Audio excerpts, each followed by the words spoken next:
Hello students, welcome to my channel. Today we are going to see the second lesson of 10th class, an encounter of a special kind, एक विशिष्ट प्रकारची चकमक. Before going towards the lesson, we are going to see warming up. In chit chat, first question is, what do you see in the picture?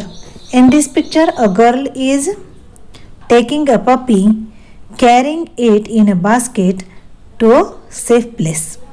तर मुलगी काय चित्रामध्ये काय करते, मुलगी एका पप्पीला घेऊन पुढे त्याला सेफ प्लेसवर नेत आहे. Second question, what do you think the girl is trying to do and why. आता या चित्रामधून तुम्हाला काय वाटतं की मुलगी काय करत आहे आणि का करत आहे. In this picture the girl is trying to save the life of puppy. आणि कशामुळे करत असेल, because the girl is feeling sympathy for the puppy. त्या पप्पीविषयी तिला काळजी वाटते, दया वाटते, म्हणून ते काय करत आहे, त्या पप्पीला वाहून नेत आहे.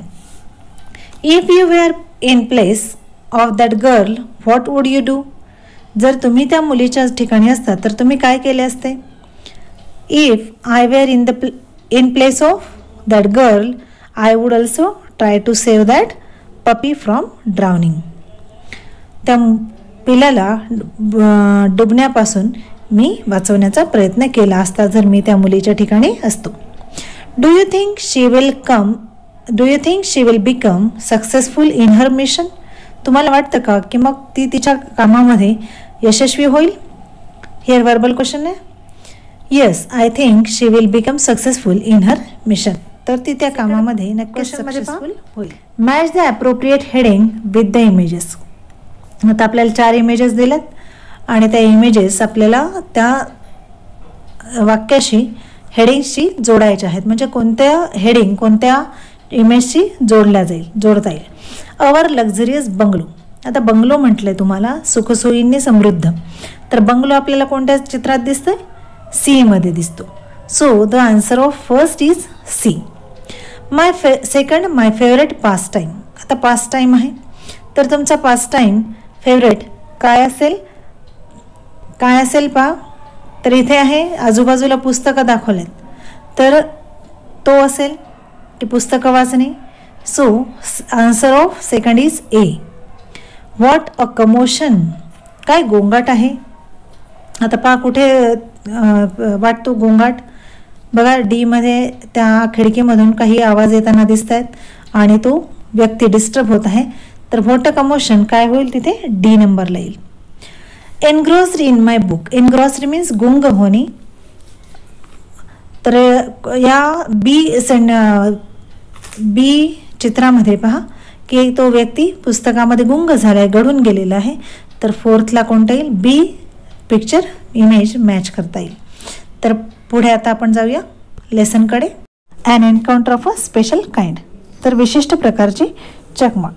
This is a story by Tapan Mukherjee and it is about young boy who rescued and saved a baby langur who was attacked by dominant male langur for killing it.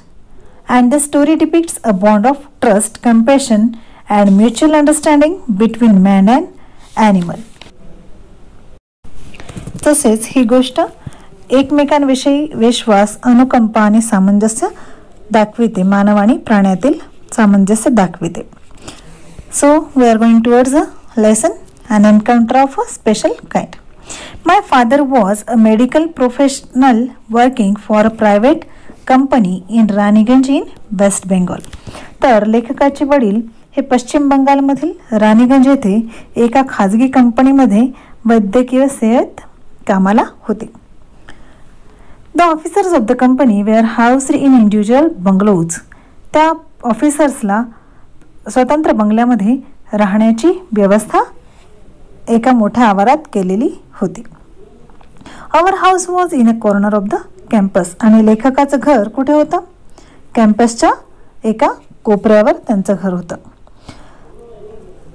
The officers club was adjacent to the boundary wall of our garden and the officers club. त्या ऑफिसर्सचा जो club होता तो लेखकाच्या बागेच्या कुंपणाच्या भिंतीला लागूनच होता. The compound was luxurious with green grass and colorful flowers and a host of tall and majestic trees. The compound was luxurious.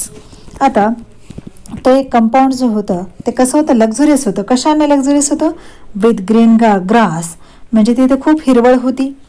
Colourful flowers, रंगीबेरंगी फुले होती. And host of tall and majestic trees. A host of tall and majestic, उंच उंच अशी मोठी मोठी सुंदर झाडं तिथे होती. मॅजेस्टिक म्हणजे भव्य झाड, उंच आणि भव्य अशी झाडं त्या परिसरामध्ये होती आणि म्हणून तो परिसर त्या सगळ्यांनी बहरलेला होता. The seasonal vegetables in the kitchen gardens of the households and the magnificent trees constantly attracted squirrels and many species of bird. आता प्रत्येक घराघरातील परसामध्ये किंवा आपण काय म्हणतो बाजूच्या मोकळ्या जागेत, स्वयंपाकघराच्या बाजूला मोसमी भाज्या लावलेल्या असल्यामुळे आणि मोठ्या मोठ्या झाडांमुळे, मॅग्निफिकंट ट्रीज भव्य झाडांमुळे कॉन्स्टंटली अट्रॅक्टेड, नेहमी सतत स्क्विरल्सला अट्रॅक्ट करत होत्या. म्हणजे त्या झाडं, मोठी झाडं आणि त्या भाज्या स्क्विरल्स म्हणजे खारींना अट्रॅक्ट करत होत्या. तसेच मेनी स्पेसीज ऑफ बर्ड, वेगवेगळ्या प्रजातींच्या पक्ष्यांना सुद्धा अट्रॅक्ट करत होता. तसेच a group of langurs had even made their den. तर ह्या सगळ्यांमुळे अश्वत्थाच्या झाडावर म्हणजे पिंपळाच्या झाडावर वानराच्या एका टोळीने तर मुक्काम थाटला होता. म्हणजेच काय म्हणता येईल तिथे की त्यांनी तिथे त्यांचं घर बनवलं होतं त्या झाडांमुळे. They had all become a part and parcel of our existence and daily life. आणि ते सर्वजण they become a part and parcel. Part and parcel ही एक काय आहे, फ्रेज आहे. पार्ट अँड पार्सल ही एक फ्रेज आहे आणि ती आपल्याला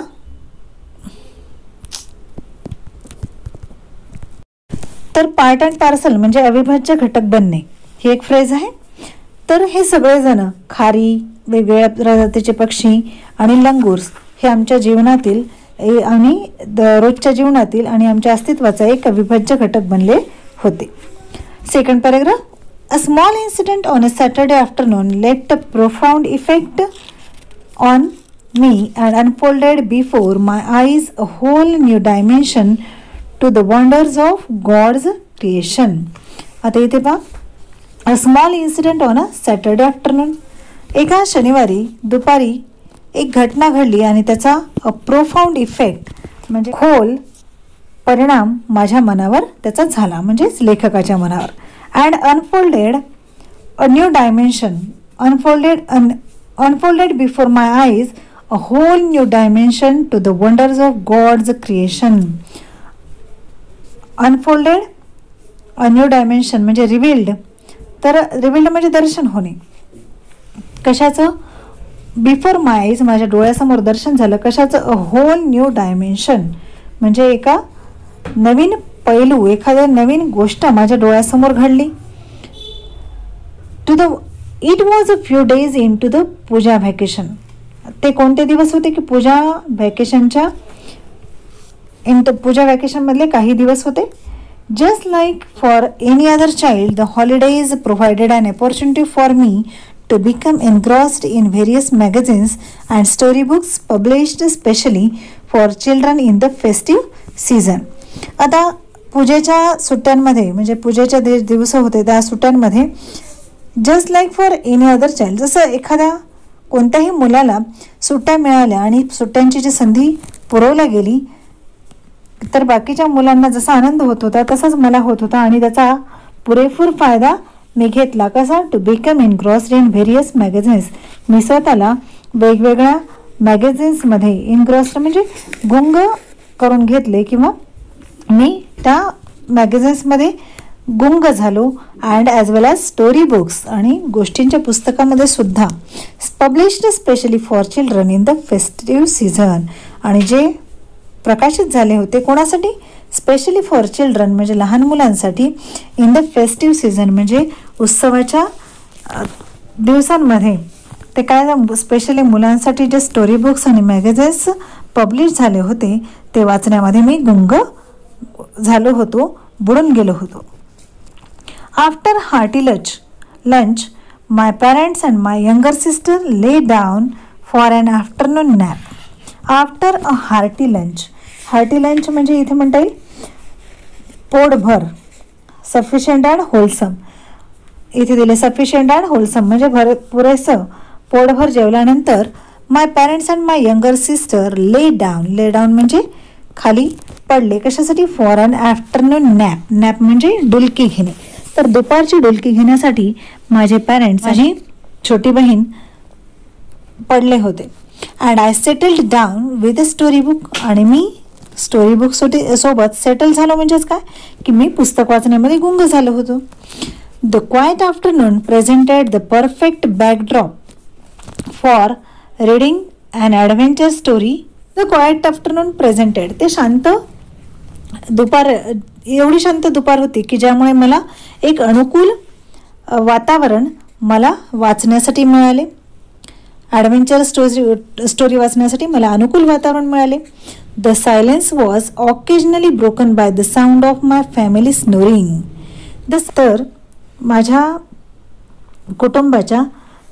कुटुंबातील व्यक्तींच्या घोरण्यामुळे, तसंच the intermittent chirping of house sparrows, चिमण्यांचे चिवचिव, तसंच harsh cawing of a crow, कावळ्यांचा कर्कश आवाज, and the shrill call of a kite flying high above the ground.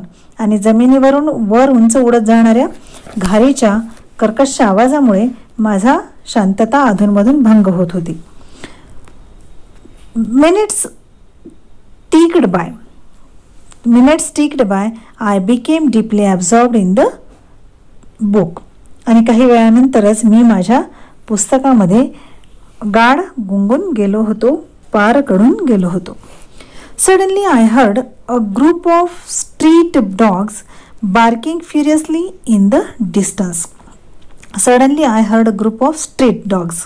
Suddenly अचानक लेखकाने एका कुत्र्यांच्या गटाचा भुंकण्याचा आवाज ऐकला आणि फ्युरियसली इन द डिस्टन्स खूप दूरवरून हिंस्रपणे रागाने भुंकण्याचा आवाज ऐकला. I choose to ignore the commotion, thinking that the pack of dogs might have cornered a hapless pig. I chose to ignore the commotion. त्या लेखकाने त्या भुंकण्याकडे लक्ष दिलं नाही. म्हणजे I chose to ignore the commotion म्हणजे त्या गोंधळाकडे दुर्लक्ष करण्याचं मी निवडलं. थिंकिंग दॅट कशामुळे, काय विचार करून तिकडे दुर्लक्ष करण्यास ठरवलं. That the pack of dogs might have cornered a hapless pig. Hapless म्हणजे असह्य डुक्कर. त्या असह्य डुकराला कदाचित कुत्र्यांच्या टोळक्याने काय केलं असेल, त्याला घेराव घातला असेल आणि म्हणून हा गोंधळ उडाला असेल असा विचार करून मी त्या गोंधळाकडे दुर्लक्ष केलं. But soon the barking became louder and more aggressive. पण थोड्याच वेळात तो आवाज अधिकाधिक वाढू लागला. अँड मोर ॲग्रेसिव्ह म्हणजे अधिक हिंसक होऊ लागला. And the alarm cawing of a flock of crows added to the cacophony. पण लवकरच त्या ओरडण्यामध्ये, त्या भुंकण्यामध्ये आणखी त्या भुंकणाऱ्या कुत्र्यांचा आवाज अधिकाधिक वाढू लागला. And the alarm cawing of a flock of crows आणि कावळ्यांचे जे थवा आहे त्यांच्या कर्कश कावकावामध्ये, त्यामध्ये त्या गोंगाटामध्ये, त्या आवाजामध्ये अधिकच भर पडली. I also heard the disturbance approaching closer. मी तसंच ऐकलं की हा डिस्टर्बन्स, हा गोंगाट जो आहे तो अधिकाधिक जवळ येत चाललेला आहे. Curiosity got the better of me. Leaving the book aside I rushed to the veranda to see what was going on. Curiosity म्हणजे चौकस किंवा जिज्ञासाने माझ्यावर काय केलं. Got the better of, this is a phrase and the meaning of this phrase overpowered and defeated म्हणजे त्यावर सत्ता प्राप्त करणे. आता जिज्ञासेने माझ्यावर आधिपत्य गाजवलं आणि मी काय केलं. लिव्हिंग द बुक असाइड म्हणजे क्युरिओसिटी मला स्वस्थ बसू देत नव्हती आणि मी ते पुस्तक बाजूला ठेवून I rushed to the veranda to see what was going on आणि मी वेगाने धावत व्हरांड्याकडे गेलो की काय घडत आहे हे पाहण्यासाठी. I glanced towards the roof of the club house and saw something horrible. I glanced म्हणजे दृष्टिक्षेप टाकणे. Towards the roof of the club, तर जो क्लबचा रूफ म्हणजे छत आहे त्याकडे सहज नजर टाकली. आय सॉ समथिंग हॉरिबल, तिथे काहीतरी भयंकर घडलं होतं. A big male langur apparently the leader the group male langur a big male langur apparently the leader of its group. तर तिथे लेखकाने पाहिले की एक मोठा लंगूर, एक मोठा वानर जे apparently the leader of its group, बहुतेक ते त्या ग्रुपचा लीडर असावा. who was holding a baby langur in his hands and mercilessly biting it all over with a definite intent to kill. who was holding a baby langur in his hand. त्या मोठ्या लीडरच्या हातात एक वानराचं पिल्लू होतं. And mercilessly म्हणजे निर्दयपणे, it biting it all over with a definite intent to kill, आणि त्याने त्याच्या शरीराचा चावा खूप ठिकाणी चावा घेतला. कशाच्या उद्देशाने? इंटेंट टू किल म्हणजे त्याला ठार मारावं, ज्या उद्देशाने त्याच्या बॉडीचा तो चावा घेऊ लागला. The helpless mother of the baby and the other lesser members of the langur group were scattered on the roofs of the buildings nearby watching the baby being killed. The helpless mother of the baby, त्या लहान पिलाची आई, and other lesser members, lesser म्हणजे कमी, त्या नेत्याच्या हाताखालचे किंवा कमी दर्जा, त्यांना खालच्या दर्जाची म्हणजे त्याच्यापेक्षा लहान, वर्चस्व नसलेली. Lesser members of the langur group were scattered on the roofs of the building nearby watching the baby being killed. आणि त्याच्या हाताखालचे जे लहान लहान जे वानर होते ते आणि त्या बाळाची आई, त्या पिल्लाची आई काय करत होती? त्या वेगवेगळ्या बिल्डिंगवर त्यांचा ग्रुप विखुरला गेला होता आणि ते त्या पिलाला ठार मारताना पाहू लागले. I recalled a terrible custom in the animal clan according to which a dominant male usually does not allow another male baby or adult to survive with its group. I recalled the terrible custom in the animal clan. I recall means I remind the terrible custom म्हणजे भयंकर एक पद्धत. प्राणी clan म्हणजे म्हणता येईल आपल्याला इथे त्यांची जात. तर I recall the terrible custom in the animal clan, तर मला एक त्यांची भयंकर पद्धत, प्राण्याच्या टोळीतली एक भयंकर पद्धत आठवली. अकॉर्डिंग टू विच, त्या पद्धतीनुसार डॉमिनंट मेल, जो त्यातला बलदंड वानर आहे, वर्चस्व दाखविणारा एक वानर आहे, युजली डज नॉट अलाउ अनादर मेल बेबी, तो त्यांच्या कळपामध्ये दुसरा मेल बेबी अलाव करत नाही, परवानगी देत नाही. Or adult to survive within its group, किंवा मोठा प्रौढ मेल म्हणजे दुसऱ्या पुरुष बेबीला किंवा मोठ्या प्रौढ व्यक्तीला, मेलला तो ग्रुपमध्ये जगू देत नाही किंवा राहू देत नाही. तर ही भयंकर पद्धत मला आठवली. Without losing any time I gathered a stout stick in one hand and hurled a piece of stone at the marauding langur. Without losing any time, थोडाही वेळ न दवडता I gathered a stout stick. Stout means heavy. पहा साईडला तुम्हाला words दिलेले आहेत. Stout means heavy. Heavy stick in one hand. थोडाही वेळ न दवडता मी एका हातामध्ये एक मजबूत काठी and hurled a piece of stone at the marauding langur. आणि त्या हर्ल्ड मीन्स थ्रो फोर्सफुली. तर एक हातामध्ये जाड काठी आणि एका हातामध्ये दगड घेऊन मी त्या प्राण्याच्या दिशेने तो दगड फोर्सफुली म्हणजे ताकदीने भिरकावला. The langur was at the marauding langur. मरांडिंगचे दिले searching for or something to steal or attack.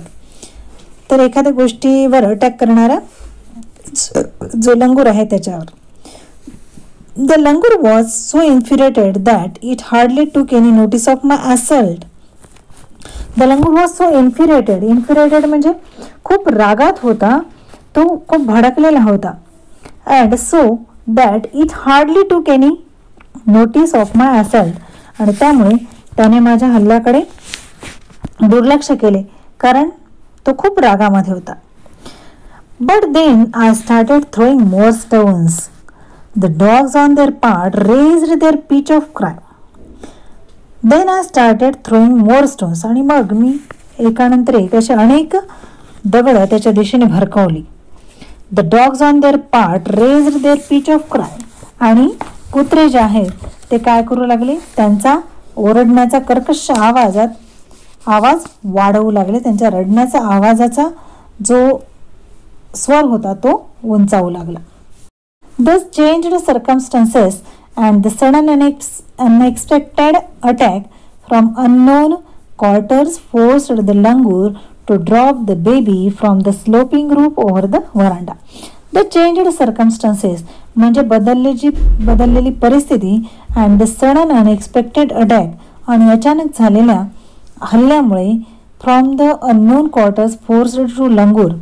त्या लंगूरला काय करावं लागलं, फोर्सफुली त्या बाळाला खाली सोडून द्यावं लागलं. त्याने त्या बाळाला खाली सोडून दिलं. कुठून? From the sloping roof over the veranda. व्हरांड्याच्या छतावरून त्यांनी त्याला सोडून दिलं. The baby was listless and appeared to be dead.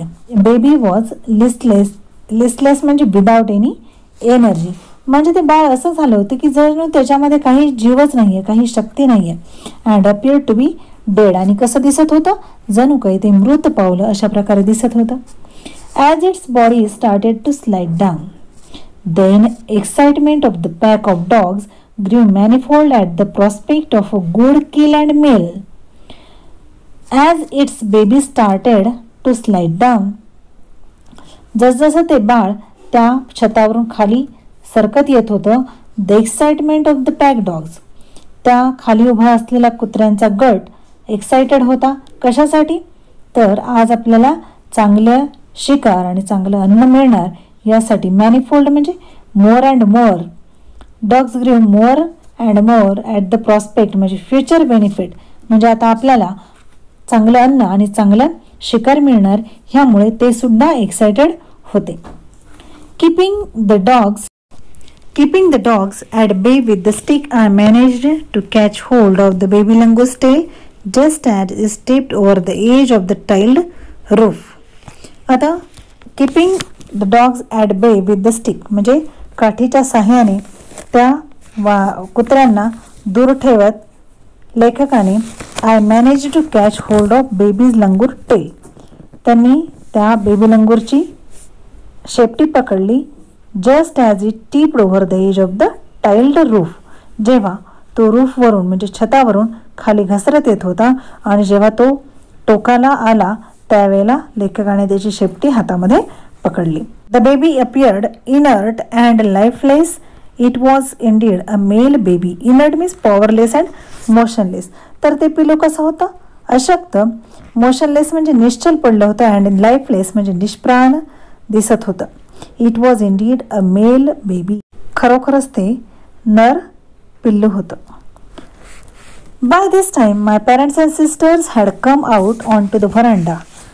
तोपर्यंत माझे आई वडील आणि माझी बहीण व्हरांड्यामध्ये आले होते. And we are witnessing my rescue operation. आणि माझ्या रेस्क्यू ऑपरेशनचे काय होते ते साक्षीदार झाले होते. Some of our neighbours had also gathered in the distance. आणि माझ्या आजूबाजूचे काही शेजारीही ते काही अंतरावर उभं राहून गोळा होऊन ते पाहू लागले.